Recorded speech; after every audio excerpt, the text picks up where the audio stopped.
Hi, I'm Charmaine. Welcome to the Love of Self podcast, where we delve into the emotional aspects of finding love for self. Today's topic is mirror.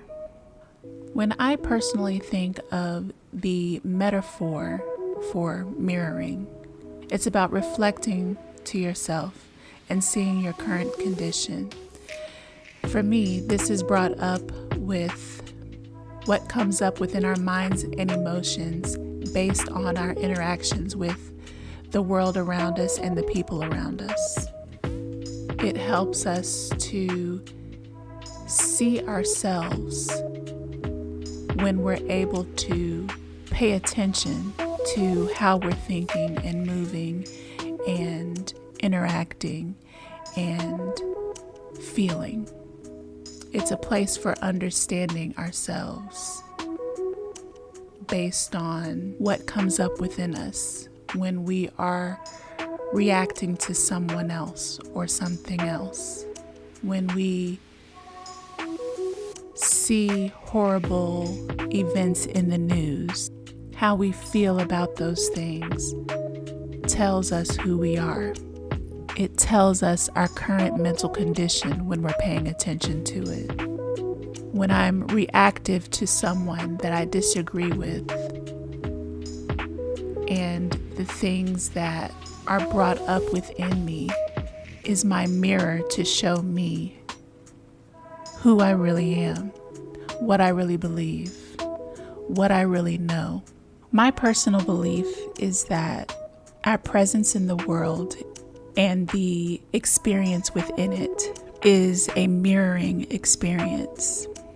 In terms of what we witness in everyday life and the things that are stirred up within us, within our thoughts and emotions, are all our mirror. I did an episode a while back where I mentioned what mirroring is and how, from my experience, I've heard about mirroring through personal relationships, and how I personally believe that it expands beyond personal relationships, and how our entire experience within the world is our mirror. Everything that is brought up within our emotions and thinking is telling us something about ourselves. And what ignites those is often experiencing something from someone else, seeing, hearing, feeling something outside of ourselves.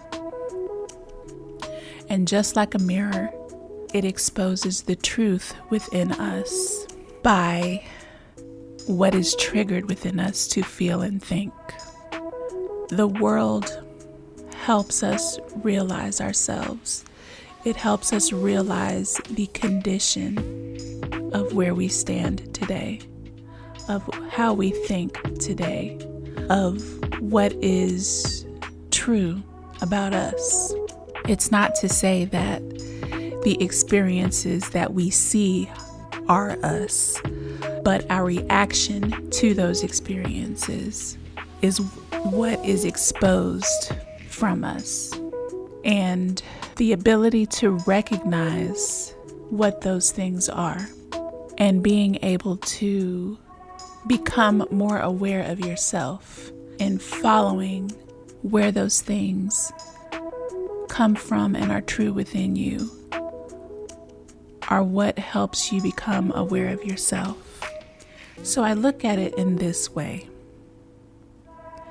Everything that I experience or touch, everything that I see, brings the reality of myself to the forefront.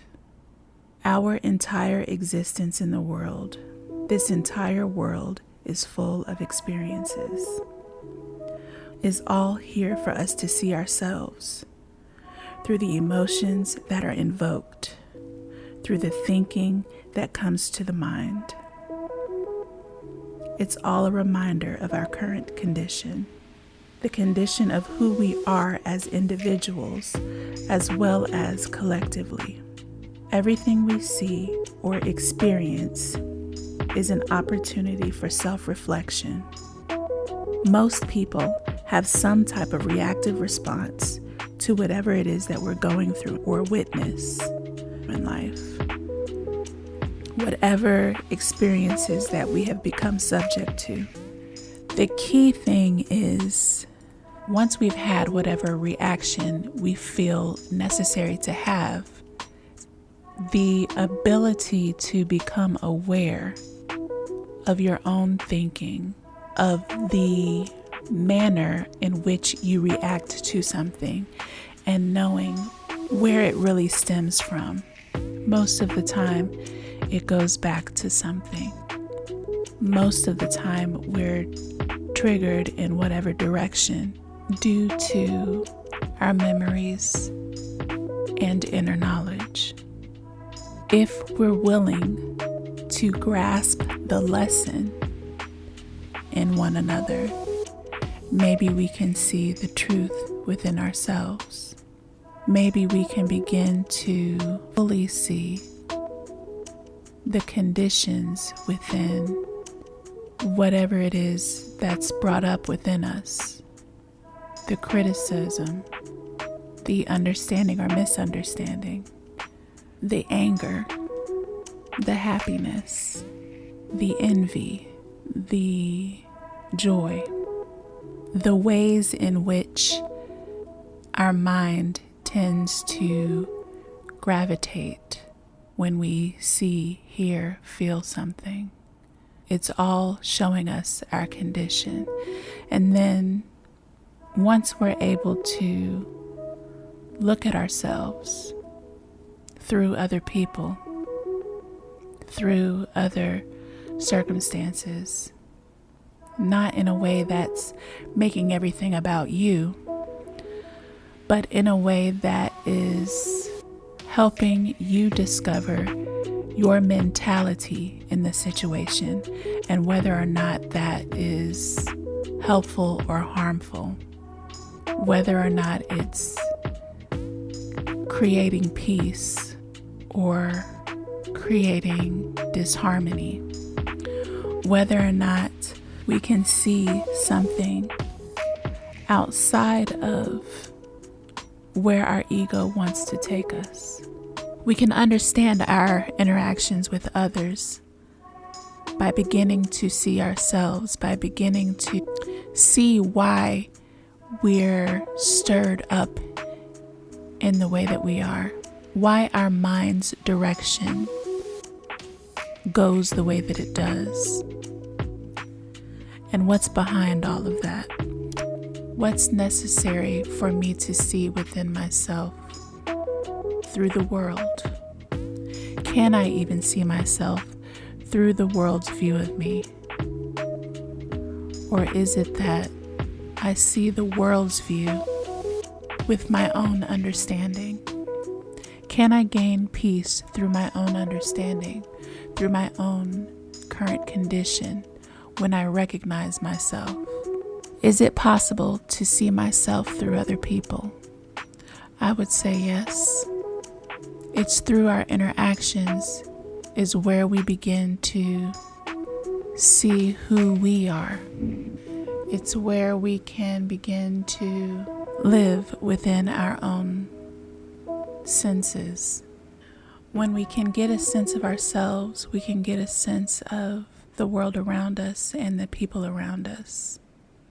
We can recognize the truth within us. If we're paying attention, of course, we can discover our true emotions and where they stem from. When I can see what's going on around me, I can therefore see myself.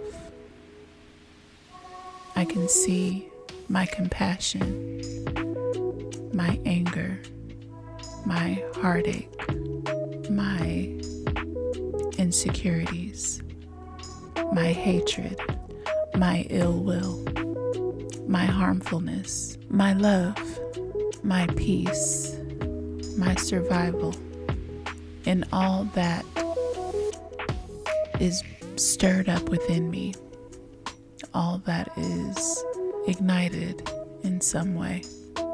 I can see what direction I'm taking myself to, as well as where I need to take myself in the future. I'd like to thank you for taking these few moments to listen to what I have to say. I greatly, greatly appreciate you. So I'd like to ask you, have you ever thought about your mirror in this world? Have you ever thought about the direction your mind and emotions take you in and what that tells you about yourself?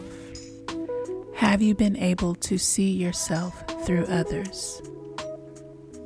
Your current condition of who you are through your interactions with your world, with the world around you, with all that you see, scroll, pass by. When you do, what does it help you understand about yourself and where your mentality is taking you? I'd love to hear from you. Please comment or email theloveofselfpodcast@gmail.com. Please remember I'm not a therapist. Also, my new book is out, Love Yourself, a book of poetry and spiritual writings for self-love. It's available now on bookbaby.com. Purchase link is in my Instagram bio. I wish you all peace, love, and joy always. Until next time.